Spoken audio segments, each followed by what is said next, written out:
और कोटा को एक बड़ी सौगात मिली है। श्रीनाथपुरम स्टेडियम में सिंथेटिक एथलेटिक्स ट्रैक निर्माण कार्य के शिलान्यास समारोह का आयोजन।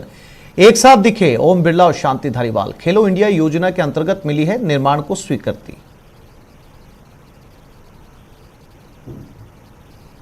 से खेल के मैदान हो ताकि ग्रामीण क्षेत्र का नौजवान अपने नजदीक इलाके के अंदर किसी भी राष्ट्रीय अंतर्राष्ट्रीय प्रतियोगिता के अंदर भाग करने के लिए एक तैयारी कर सके। मुझे खुशी है कि इस दिशा के अंदर बहुत अच्छा काम होगा और जो कुछ भी कमी आप ध्यान में लाएंगे उस कमी को और पूरा करेंगे। और मेरा आपसे आग्रह है, जिंदगी में दो चीजें हम कर लें कि हमारी मिट्टी, हमारा पानी, हमारा हवा, इसके लिए विधायक को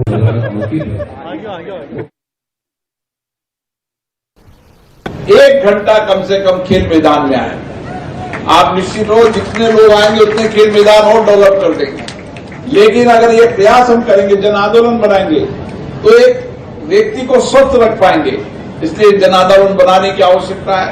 अभी पानी की चर्चा माननीय विधायक महोदय ने की है कि पानी की समस्या है। मुझे दिल्ली में परसों कुछ एक्सपर्ट लोगों के साथ मेरी चर्चा हो रही थी, तो कुछ इंडस्ट्री सेक्टर को लाने की चर्चा हो रही थी।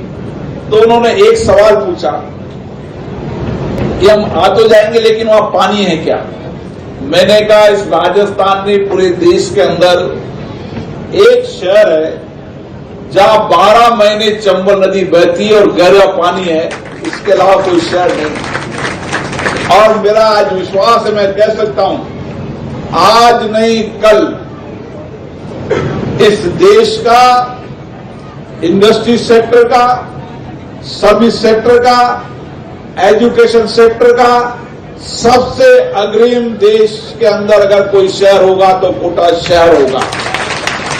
और इसकी बदौलत ये चंबल की मां है और इस चंबल की मां को शुद्ध रखें, लोगों को पीने का पानी मिले। अमृत योजना के तहत मैंने भी दिल्ली में बुलाकर चर्चा की थी। उन्होंने कहा 3,500 करोड़ रुपया हमने राज्य सरकार को दिया है और 2,500 करोड़ रुपया राज्य सरकार मांगेगी तो और अमृत योजना के तहत राजस्थान में देंगे। मैं माननीय मंत्री जी को धन्यवाद देता हूं कि उन्होंने उस राज्य के हिस्से में से 350 करोड़ रुपया इस कोटा के पानी के लिए उन्होंने रखा है। मेरा ये भी आग्रह है कि हम जितनी भी नगर पालिकाएं हैं, अमृत 2 के अंदर नगर पालिकाएं जो छोटी नगर पालिकाएं हैं, उनके अंदर भी इसी तरीके की कार्य योजना बना दें ताकि कोटा, बूंदी, बारां, झालावाड़ संभाग के अंदर लोगों को हर घर तक नल पहुंचाने की जो प्रधानमंत्री की योजना है, उस प्रधानमंत्री की योजना के सपने को पूरा कर सकें और गांव के अंतिम छोर में कोई ढानी में बैठा व्यक्ति भी अपने घर पे पानी प्राप्त कर सके, इस सपने को पूरा कर सके।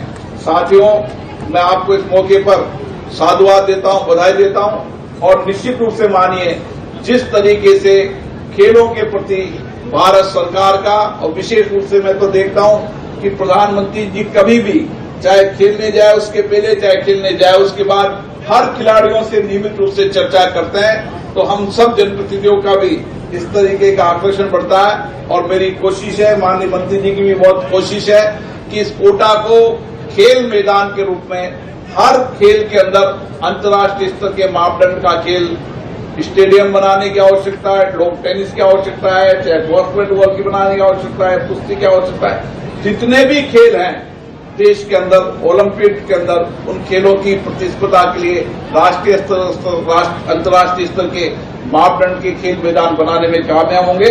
आप सभी को बहुत बहुत धन्यवाद। मैं आशा करता हूं कि जो एक बात जो मंत्री जी ने कहा वो सही है कि सिंथेटिक ट्रैक में लोगों का मत आधा आधा रहता है, लेकिन आपको कुछ परेशानी हो सकती है, लेकिन आने वाली भावी पीढ़ी जो नौजवान यहाँ बैठी है, जब खेल के मैदान में 6 महीने बाद आप उनको दौड़ते देखोगे तो आपके सपने लगेंगे कि मेरा बेटा आज नहीं राष्ट्र। और पीएम मोदी आज करेंगे मन की बात। पीएम मोदी के मन की बात का आज 91वां एपिसोड सुबह 11 बजे देशवासियों को संबोधित किया जाएगा। कार्यक्रम में पीएम मोदी कई अहम मुद्दों पर चर्चा कर सकते हैं।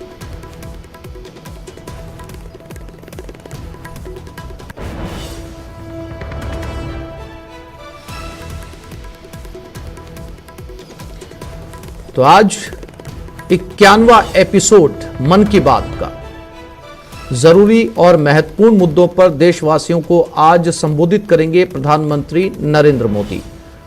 अब से कुछ ही देर बाद यानी 11 बजे।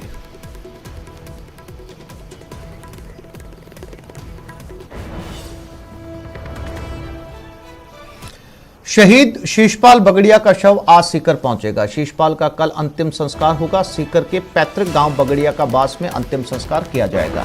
कई गांव से होकर शहीद की तिरंगा यात्रा निकलेगी। कांगो में बीएसएफ के जवान शहीद हुए थे। शीशपाल बगड़िया संयुक्त राष्ट्र संघ के शांति मिशन पर अफ्रीकी देश कांगो गए हुए थे। हिंसा के दौरान गोली लगने से उनकी मौत हो गई। कल कई गांव से होकर शहीद की तिरंगा यात्रा निकलेगी।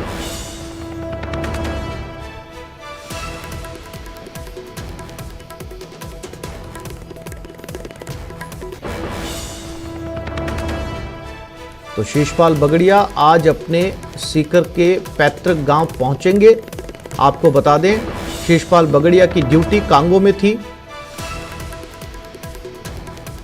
संयुक्त राष्ट्र संघ के शांति मिशन पर वो कांगो में तैनात थे और इसी दौरान एक झड़प में उन्हें गोली लगी, जिसमें वो शहीद हो गए। आज उनकी पार्थिव देह उनके गांव पहुंचेगी। ये उनके गांव की तस्वीरें।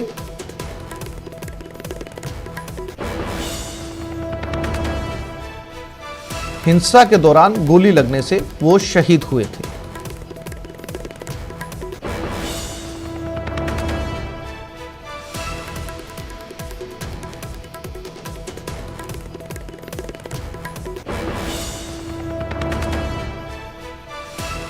और बताया जा रहा है कि कल उनका अंतिम संस्कार किया जाएगा।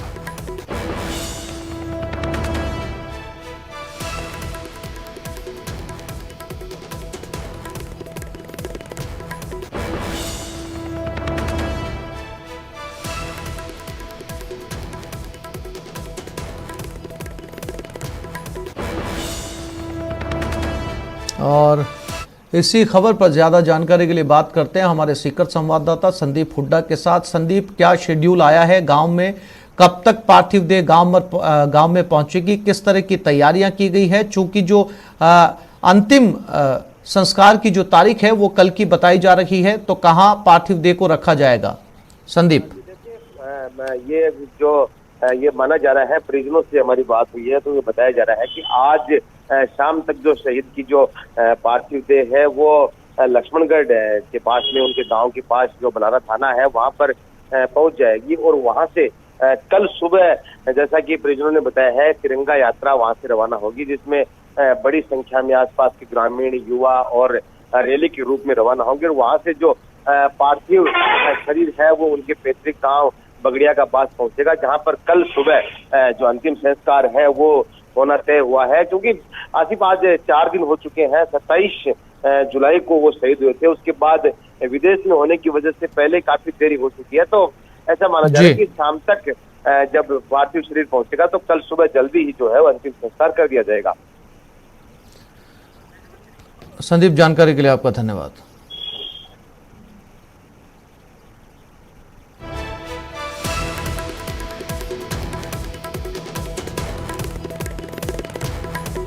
शुक्रवार की रात को गंगानगर के एक व्यवसायी से रंगदारी वसूलने आए लॉरेंस बिश्नोई गैंग के जिन 2 गुर्गों को पुलिस ने गिरफ्तार किया था, कोर्ट ने उन्हें 5 दिनों के पुलिस रिमांड पर भेज दिया। पुलिस रिमांड के दौरान Ganganagar police Lawrence Bishnoi gang के दोनों गुर्गों से पूछताछ करेगी और इनकी क्रिमिनल हिस्ट्री को खंगालते हुए आपराधिक वारदात में शामिल अन्य लोगों के बारे में भी पता लगाने की कोशिश करेगी। आपको बता दें, गंगानगर पुलिस के हत्थे चढ़ा हनुमानगढ़ जिले का जोड़किया निवासी भैरू राजपूत पिछले कई सालों से लॉरेंस के संपर्क में है और उसके खिलाफ कई आपराधिक मामले दर्ज है।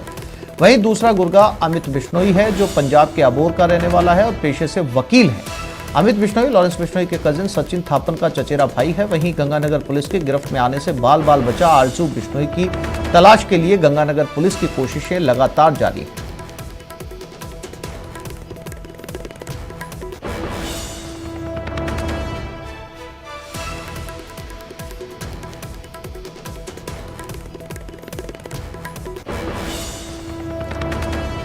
तो फिलहाल दोनों को अदालत में पेश किया गया, जहां से उन्हें 5 दिन के रिमांड पर भेज दिया है। शुक्रवार रात की ये घटना है जहां पर पुलिस ने ट्रैप लगाकर इन दोनों को पकड़ा था। हालांकि बताया ये जा रहा है कि इनका तीसरा साथी फरार हो गया। अशोक गंगानगर से हमारे साथ जुड़ गए, उनसे ज्यादा जानकारी लेते हैं। अशोक, इस पूरे मामले को लेकर क्या अपडेट और क्या कुछ जानकारी पुलिस अब तक निकाल पाई है? देखिए, श्री गंगानगर पुलिस के द्वारा दोनों ही गुर्गों को कोर्ट में पेश किया गया, जहां से उन्हें 5 दिन का रिमांड मिला है। अब इस 5 दिन के रिमांड के दौरान श्री गंगानगर पुलिस के द्वारा इन दोनों गुर्गों से सख्ती से पूछताछ की जाएगी। साथ ही साथ इनकी जो क्रिमिनल हिस्ट्री है पंजाब में, राजस्थान में, उसको भी खंगालने का प्रयास किया जा रहा है। जबकि मोटे तौर पर अभी तक की जो जानकारी में सामने आया है कि जो ये हनुमानगढ़ का रहने वाला जो युवक गुर्गा है बैरू राजपूत, ये काफी सालों से लॉरेंस बिश्नोई गैंग का एक सक्रिय सदस्य रह चुका है। काफी सालों से इसके ऊपर न केवल राजस्थान में बल्कि पंजाब में भी जानकारी आ रही है कि कुछ आपराधिक मामले दर्ज है। इसके अलावा जो उसका दूसरा साथी जो पंजाब के अबोहर का ही रहने वाला है अमित थापन, ये एक पेशे से वकील है और अभी कुछ समय से ही लॉरेंस बिश्नोई गैंग में शामिल हुआ है। बताया जा रहा है कि जो अमित बिश्नोई है ये लॉरेंस बिश्नोई के फुफेरे भाई सचिन थापन का ही कजन है और शायद यही वजह रही कि इसको बड़े ही आराम से यहाँ एंट्री मिल गई। अब फिलहाल दोनों ही गुर्गों से पूछताछ की जा रही है। इसके साथ साथ जो इनका मेन सदस्य था लॉरेंस बिश्नोई गैंग का आरजू बिश्नोई, जो मौके से फरार होने में कामयाब रहा था अंधेरे की वजह से, उसकी तलाश के लिए, उसकी धरपकड़ के लिए श्री गंगानगर पुलिस के द्वारा लगातार छापेमारी की जा रही है। साथ ही साथ पंजाब पुलिस से भी कोऑर्डिनेट किया जा रहा है ताकि इसको जल्द से जल्द हिरासत में लिया जा सके। जी, जानकारी के लिए अशोक आपका धन्यवाद।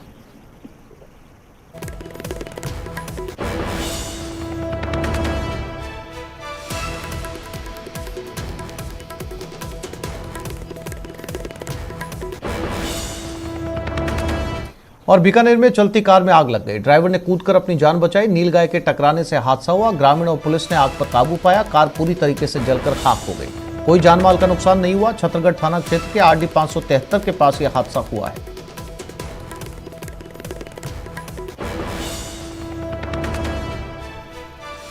तो ये बीकानेर में छतरगढ़ के पास की तस्वीरें हैं। बताया ये जा रहा है कि इस कार के आगे अचानक से नीलगाय आ गई, टकराई और उसकी वजह से आग लग गई। चालक वाहन से कूद गया, उसने अपनी जान बचाई, लेकिन कार पूरी तरीके से जलकर राख हो गई।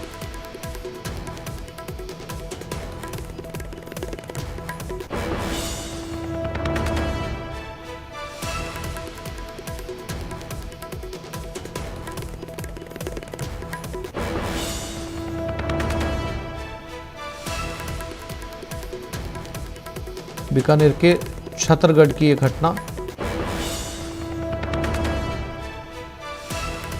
खेती का सीजन है और इस सीजन के दौरान घास और खेती में चरने के लिए अक्सर नीलगायों का झुंड सड़कों पर नजर आता है और कई बार ये बड़ी दुर्घटना की वजह भी बनते हैं। विक्रम जगरवाल बीकानेर से हमारे साथ जुड़ गए। विक्रम, कहां पर यह हादसा हुआ और ड्राइवर की हालत फिलहाल कैसी है? क्या हॉस्पिटल में है या सकुशल लौट चुका है? जी आसिफ, ये जो पूरा घटनाक्रम है वो छतरगढ़ थाना क्षेत्र की आरडी 573 पर हुआ है और देर रात को ये घटना हुई थी। और जो चालक है वो, क्योंकि जैसे ही गाड़ी में आग लगी तो चालक जो है वो इस गाड़ी से कूदकर बाहर आ गया था और चालक जो है वो पूरी तरह से सकुशल है।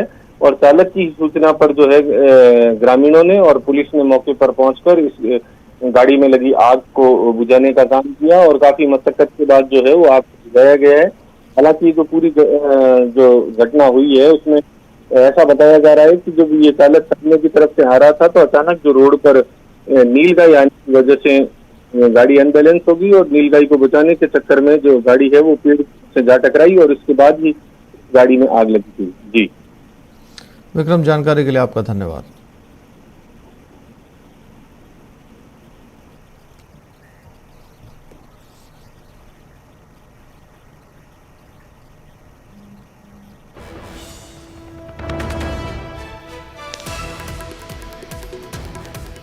और अब बात राजसमंद की, जहां आमेर थाना पुलिस ने मंदिरों में चोरी करने वाली गैंग का खुलासा किया है। पुलिस ने गिरोह के सरगना समेत 8 शातिर चोरों को गिरफ्तार किया है। पूछताछ में इस गैंग ने 9 वारदातें कबूली हैं। दरअसल पुलिस ने राजसमंद में चोरियों की बढ़ती वारदातों को देखते हुए विशेष टीम का गठन किया है और फिर इस गैंग को धर दबोचा। इस गैंग ने 9 मंदिरों में आभूषण, नकदी और सामान चोरी के साथ ही एक बाइक और 2 गैस सिलेंडर चुराना भी स्वीकार किया है। सभी आरोपी दिन में मंदिरों की रैकी करते थे और रात में चोरी की घटना को अंजाम देते थे। आरोपी चोरी के पैसों से अपने शौक मौज पूरी करते थे।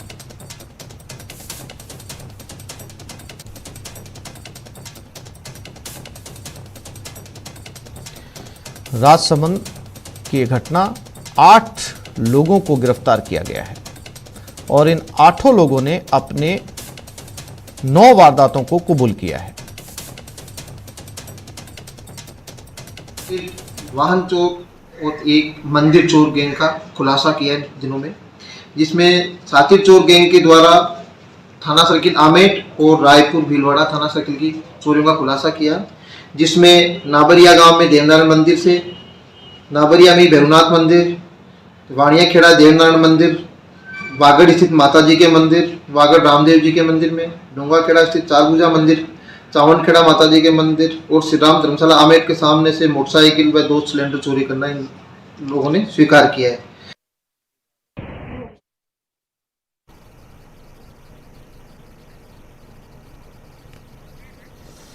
और इस खबर पर ज्यादा जानकारी के लिए बात करते हैं हमारे संवाददाता अलकेश के साथ। अलकेश, अपने शौक पूरे करने के लिए भगवान तक को नहीं बख्शा, मंदिरों में चोरी।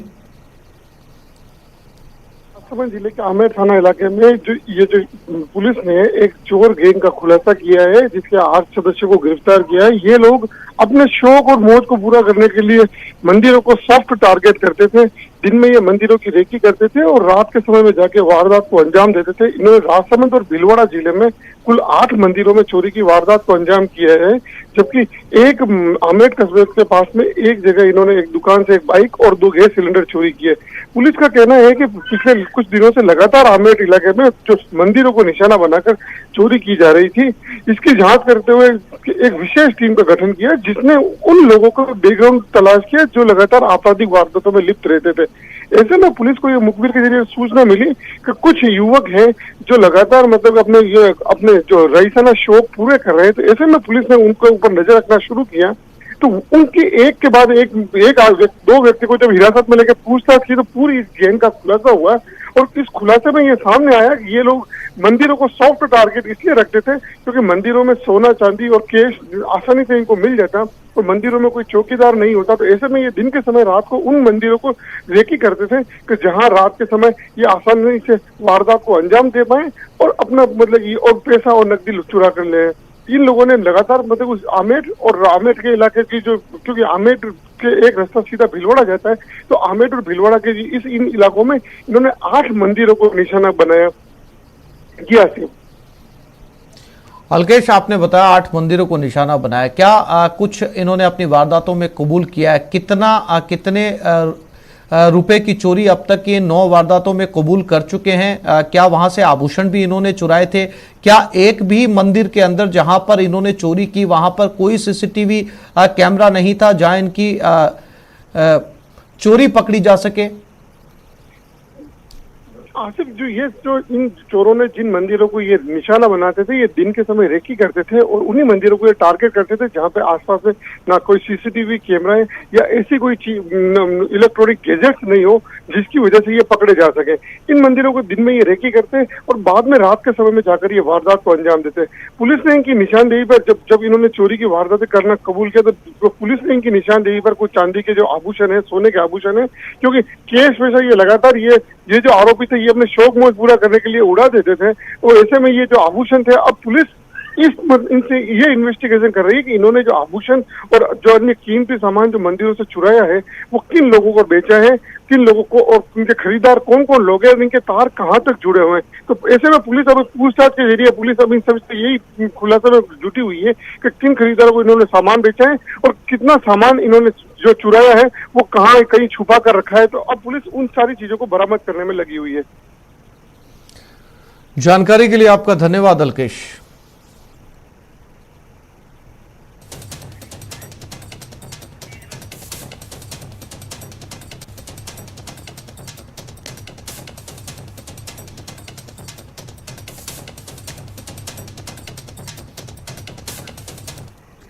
चौक के मालपुरा में कांवड़ यात्रा निरस्त होने के बाद प्रशासन ने मालपुरा में डेरा डाल रखा है। शाम को मालपुरा में भारी पुलिस बल के साथ फ्लैग मार्च निकाला गया, जिसमें SDM Ramkumar Verma, ASP Rakesh Kumar, CO Sushil Maan, थानाधिकारी कैलाश बिश्नोई के साथ एसटीएफ, आरएसी, पुलिस और होमगार्ड के जवान मौजूद रहे। साथ ही मालपुरा में इंटरनेट सेवा भी बंद कर दी गई। दरअसल मालपुरा में पारंपरिक रास्ते से अनुमति नहीं मिलने के बाद कांवड़ यात्रा निरस्त कर दी गई। इसके बाद हिंदू समाज में आक्रोश है।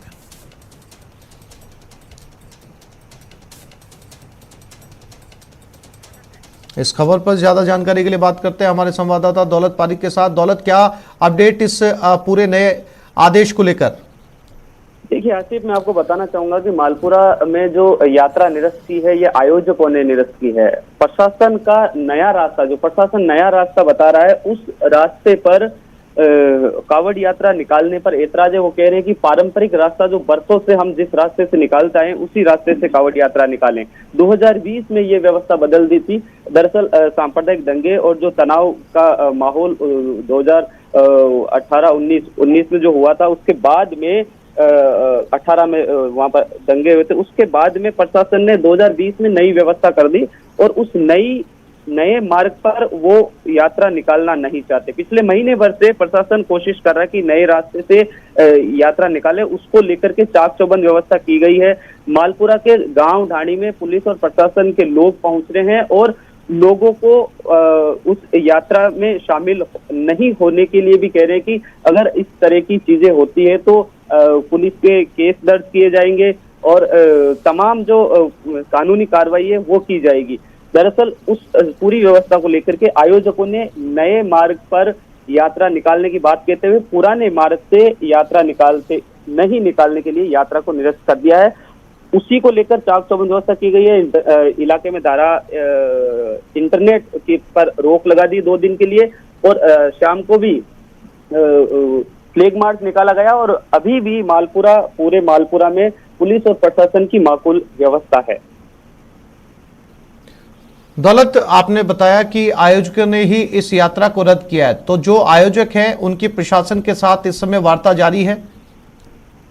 देखिए, पिछले महीने भर से मालपुरा में पुलिस प्रशासन और आयोजकों के अलावा भी सभी संगठनों के लोगों से लगातार वार्ता होती रही है, लेकिन कावड़ यात्रा नए मार्ग से निकालने का प्रशासन कह रहे हैं और आयोजक जो है वो पारंपरिक रास्ते की अपनी बात कर रहे हैं। बस विवाद इतना सा है और जो पुराना इतिहास रहा है उस यात्रा को लेकर के किसी तरह की कानून व्यवस्था ना बिगड़े, प्रशासन और पुलिस की ये बात को लेकर के नए मार्ग से यात्रा निकालने पे अड़े हुए हैं और आयोजकों का सिर्फ एक ही कहना कि यात्रा जो निकलेगी तो पारंपरिक रास्ते से ही निकलेगी।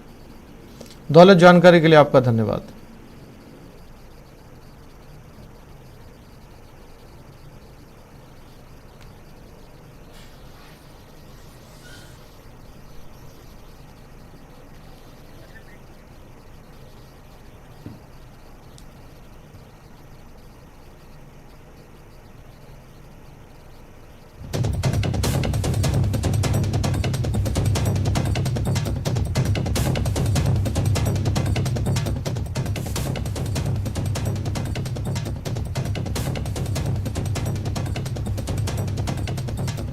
फिलहाल प्रशासन और आयोजकों के बीच बातचीत जारी है।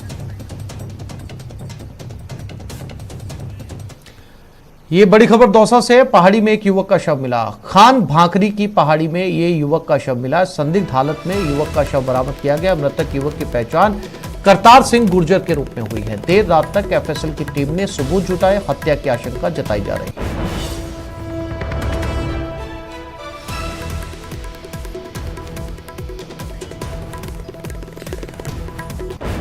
तो जिस युवक की शिनाख्त की गई है उसका करतार सिंह गुर्जर नाम बताया जा रहा है। देर रात तक एफएसएल की टीम मौके पर मौजूद थी और प्रथम दृष्टया पुलिस को लगता है कि ये हत्या का मामला है।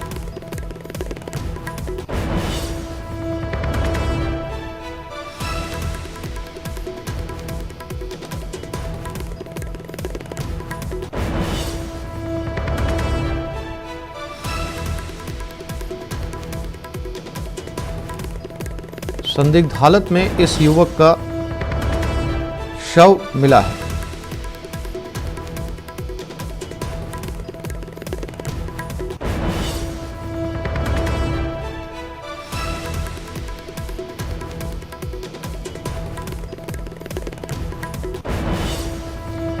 देर रात तक एफएसएल की टीम वहां पर सबूत जुटाने की कोशिश कर रही थी।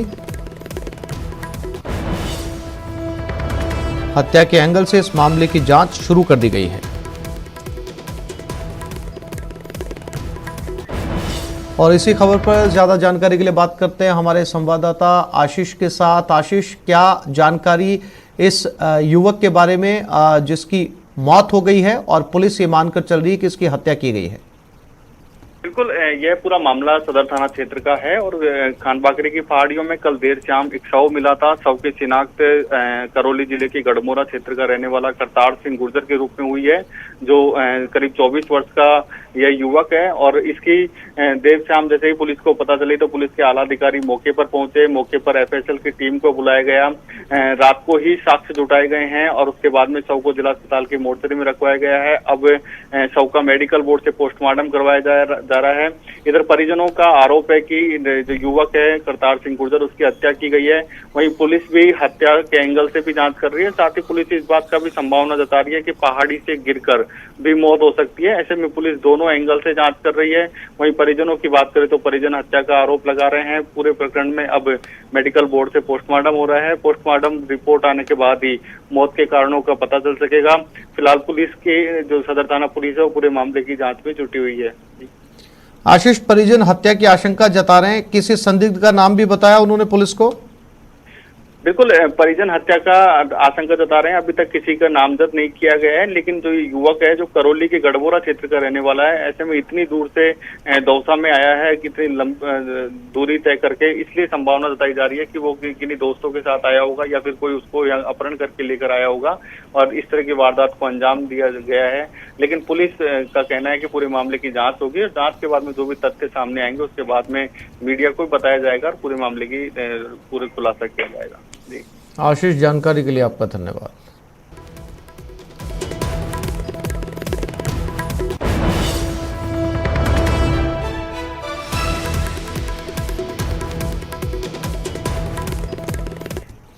ये खबर जोधपुर से, जहां मथुरा दास माथुर अस्पताल में एक अजीबोगरीब मामला सामने आया। एक युवक पेट दर्द की शिकायत लेकर अस्पताल पहुंचा, जहां जांच में युवक के पेट में 50 से ज्यादा सिक्के होना पाया गया। ये देखकर एक बार डॉक्टर भी चौंक गए। जहां एंडोस्कोपी की मदद से डॉक्टरों की टीम को सिक्के निकालने में सफलता मिली। इसके बाद युवक को शनिवार को डिस्चार्ज कर दिया गया। डॉक्टरों के मुताबिक मरीज अवसाद से ग्रसित था, जिसके कारण उसने कुछ सिक्के पहले निगल लिए थे।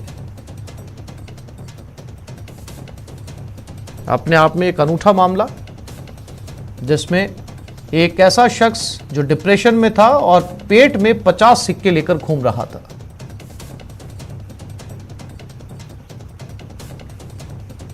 में किया कि हम एक बार में एक या दो ही निकाल पाएंगे और सारे सिक्के एक साथ निकालने का तरीका हमारे पास नहीं है, क्योंकि उसके लिए फिर आपको जगह रास्ता है वो चौड़ा चाहिए। तो हमने फिर प्रक्रिया शुरू करी और एक बार में एक या मैक्सिमम दो सिक्के हम एक बार में पकड़ते गए और उनको भोजन की नली और गले के द्वारा वापस निकालते रहे। इसमें चुनौती ये थी कि कुछ सिक्के सीधे पड़े हैं, कुछ आड़े पड़े हैं, कुछ ऐसे लेटे हुए हैं और गुच्छा का गुच्छा पड़ा हुआ होता है। उनमें से हमारे जो इंस्ट्रूमेंट होते हैं वो इंस्ट्रूमेंट हमारे जो होते हैं वो एक या दो सिक्का पकड़ने के लिए होते हैं और इससे ज़्यादा सिक्के हम लोग पकड़ के फिर गले के थ्रू निकाल नहीं सकते, तो गले में आके अटक जाते हैं।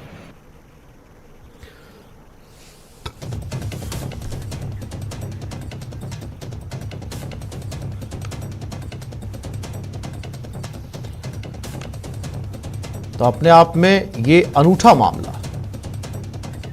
रंजन दवे जोधपुर से हमारे साथ जुड़ गए। रंजन, बहुत हैरानी वाला ये मामला है कि एक शख्स डिप्रेशन का शिकार था, 50 सिक्के उसने निगल लिए थे। क्या उसने ये जानकारी दी कि किस तरीके से वो इन सिक्कों को खाता था या निगलता था?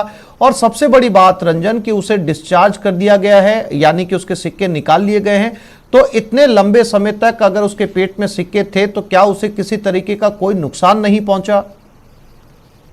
आसिफ, बताना चाहूंगा कि ये पूरा घटनाक्रम जब चिकित्सकों के संज्ञान में आया तो सामान्य से शिकायत लेकर के ये व्यक्ति पहुंचा था, पेट दर्द की शिकायत लेकर के। परिजन भी साथ में आए थे। तकरीबन 40 साल के आसपास युवक की आयु बताई गई है और मानसिक रूप से अवसादग्रस्त बताया गया था, यानी कि डिप्रेशन में कई तरह की समस्या रहती है सामाजिक जीवन को लेकर के और कई प्रकार की विषमताएं जो थी उससे यह ग्रस्त व्यक्ति था। और इस डिप्रेशन के कारण इसने पेट में लगातार सिक्के जो है निगलने का जो था ये कार्य किया था। इसको लेकर के जब इसकी प्रारंभिक जांच की गई तो कुछ गड़बड़ महसूस हुई चिकित्सकों को। तो जो विभाग है उसके तहत इनकी एंडोस्कोपी करवाई गई, जिसमें इसके सिक्के होने की पुष्टि की गई। अमूमन इस तरह की घटनाक्रम बच्चों के द्वारा देखा जाता है। चिकित्सकों का भी ये मानना था कि बच्चे खेल खेल में सिक्के निकल जाते हैं, लेकिन एक सिक्का या दो सिक्के निकलने की बात है। लेकिन इस युवक के पेट से तकरीबन 50 के आसपास सिक्के निकाले गए हैं। तो ये डॉक्टरों के लिए भी एक चौंकाने वाली बात थी। लगातार 2 दिन तक ये प्रोसेस किया गया है। 2 दिन तक मरीज वहां भर्ती रहा है। भर्ती रहने के बाद में जब ये पूरा प्रोसीजर हुआ, डॉक्टर निश्चिंत हुए हैं, सामान्य रूप से स्वस्थ पाया गया है, तब उसको डिस्चार्ज किया गया है। हाउसिंग बोर्ड क्षेत्र का ये निवासी बताया जाता है और इसको डॉक्टरों ने डिस्चार्ज कर दिया है। और डॉक्टरों के अगर बात की जाए, चिकित्सक जो डॉक्टर दादीश हैं उनके अनुसार अगर बात की जाए तो पूर्णतः स्वस्थ बताया गया है और डिप्रेशन की इसकी वजह के कारण सिक्के लेने की बात सामने आई है। आज जानकारी के लिए रंजन आपका धन्यवाद।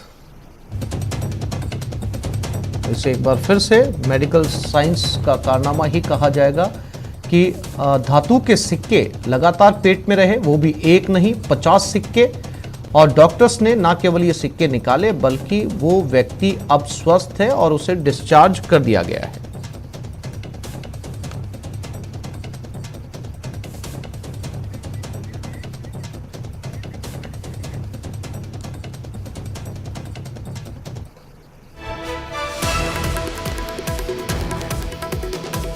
और जयपुर में आग का तांडव, भवन की तीसरी मंजिल पर आग लगी।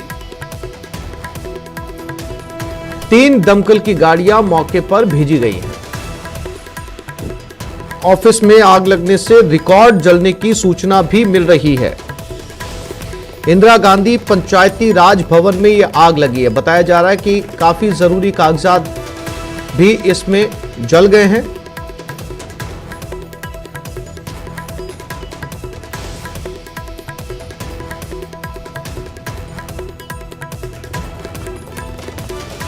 भवन की तीसरी मंजिल पर यह आग लगी है। इंदिरा गांधी पंचायती राज भवन की तीसरी मंजिल पर।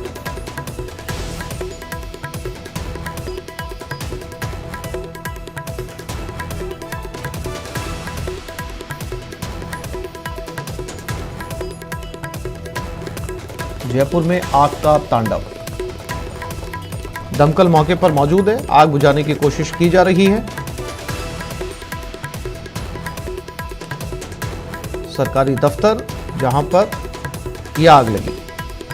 विष्णु शर्मा हमारे साथ जुड़ गए, उनसे बात करते हैं। विष्णु, फिलहाल क्या स्थिति, क्या आग पर काबू पाया गया है? देखिए, इंदिरा गांधी पंचायती भवन में जो आग की सूचना, 3 दमकलें यहाँ पे मौके पर मौजूद हैं और तीनों जो दमकल कर्मी है वो उस वक्त आग को बुझाने का प्रयास कर रहे हैं। चूंकि आग तीसरी मंजिल पर है, पंचायती राज भवन की तीसरी मंजिल पर ऑफिसों में आग लगी हुई है, तो ऐसे में वहां तक पाइप के जरिए पानी पहुंचाना, उसमें जो दमकल कर्मी जुटे हुए हैं। फिलहाल आग पर काबू पा लिया गया ना। वहीं पर बजाज नगर थाना पुलिस और गांधीनगर थाना पुलिस भी मौके पर मौजूद है, ताकि ऑफिसों को खोलकर देखा जाएगा। उन्हीं की पुलिस की मौजूदगी में ही दमकल कर्मी ऑफिस के रिकॉर्ड को जो है बाहर निकालेंगे। उसके अलावा पंचायती राज भवन के अधिकारियों को भी आग की सूचना दे दी गई है। फिलहाल आग लगी है या आग लगाई गई है, इस पर जो है वो बाद में जांच की जाएगा। तो अभी तक की एक बड़ी खबर जो वो यही है कि पंचायती राज भवन के तीसरी मंजिल पर ऑफिसों में आग लगी है और रिकॉर्ड जो काफी सारा जो रिकॉर्ड है, पंचायती जो संस्थाओं से जुड़ा हुआ जो रिकॉर्ड है, उनके जलने की इस आग में आशंकाएं हैं। तो फिलहाल अभी पुलिस मौके पर मौजूद है, दमकल कर्मी और दमकल अफसर जो है मौके पर मौजूद हैं। जी विष्णु, अब बताया जा रहा है कि बहुत जरूरी कागजात भी इसमें जो डॉक्यूमेंट्स हैं उनके रिकॉर्ड के जलने की भी सूचना मिल रही है। कितनी सच्चाई इसमें? देखिए, अभी तक जो हमारी फायर ऑफिसर से पुलिस से बातचीत हुई थी, उन्होंने यही कहा कि जो तीसरी मंजिल है वहाँ पे ये ऑफिस है और वहाँ पर काफी जो अहम दस्तावेज हैं वो इस ऑफिसों में रखे हुए होते हैं और यहीं पर आग लगी। तो ऐसे में ये बात की बात होगी। फिलहाल पुलिस जो दमकल कर्मी है वो आग बुझा रहे हैं, उनका पहली जो मशक्कत है वो भी आग बुझाने की ही है। तो ऐसे में बाद में ही मालूम चल पाएगा कि ये पूरा मामला एक षड्यंत्र, एक साजिश के तहत ये आग लगाई गई है या फिर किसी शॉर्ट सर्किट की वजह से ये आग लगी है। चूंकि आज संडे है, छुट्टी का भी दिन है, तो ऐसे में कार्यालय कर्मी वहां पर होते नहीं है। तो उसके बाद यह भी जांच की जाएगी, सीसीटीवी कैमरे चूंकि वहां भवन में लगे हुए हैं, कि वहां तक कोई पहुंचा, कोई जानबूझकर वहां पे पहुंचा, वहां पे आग लगाने के बाद में वहां से कोई भागा है, या फिर ये एक स्वाभाविक से घटना है, एक हादसा है। इसके ऊपर जांच की जाएगी। जी, जानकारी के लिए आपका धन्यवाद।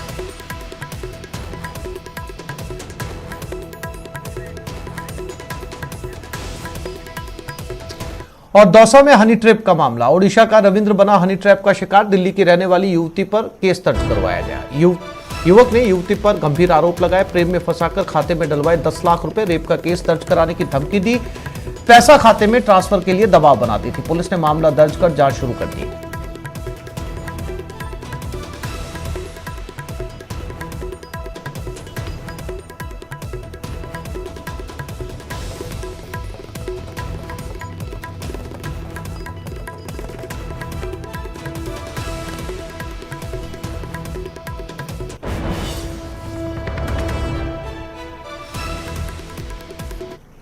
रविंद्र कुमार निवासी उड़ीसा का रहने वाला था। ये इंजीनियर है यहाँ हाईवे अथॉरिटी में।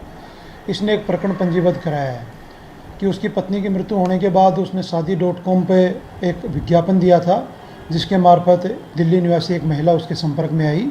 धीरे धीरे उसने संपर्क बना के, सहमति से संपर्क बना के और पैसे ऐंठना शुरू कर दिया। लगभग वो 10 लाख रुपए ले चुकी थी। फिर उसने शादी के लिए कहा तो महिला मुकर गई तथा उसने कहा कि इस रुपयों को भूल जाओ, वरना तुम्हें 50 लाख रुपए और देने पड़ेंगे। इस पे प्रकरण पंजीबद्ध कर लिया है। अभी इन्वेस्टिगेशन चल रही है।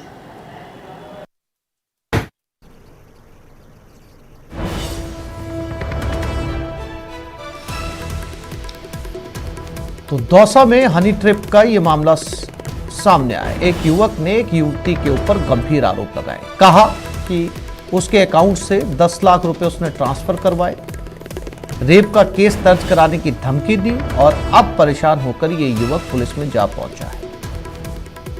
बताया जा रहा है युवती दिल्ली की रहने वाली है। ओडिशा का रविंद्र हनी ट्रैप का शिकार बना है।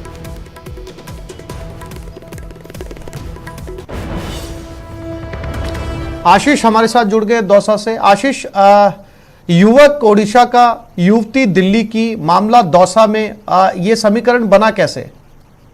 बिल्कुल, ये जो युवक है ये पेशे से इंजीनियर है और दिल्ली मुंबई एक्सप्रेस पे जो कॉरिडोर बन रहा है उसमें इंजीनियर का कार्य करता है और दौसा में अमन विहार कॉलोनी में किराए से रहता है। ये जो इंजीनियर की उम्र है करीब 30 वर्ष है और कुछ वर्ष पहले इसकी पत्नी की मौत हो गई थी। ऐसे में इसने शादी.com पर शादी के लिए एक प्रस्ताव रखा था।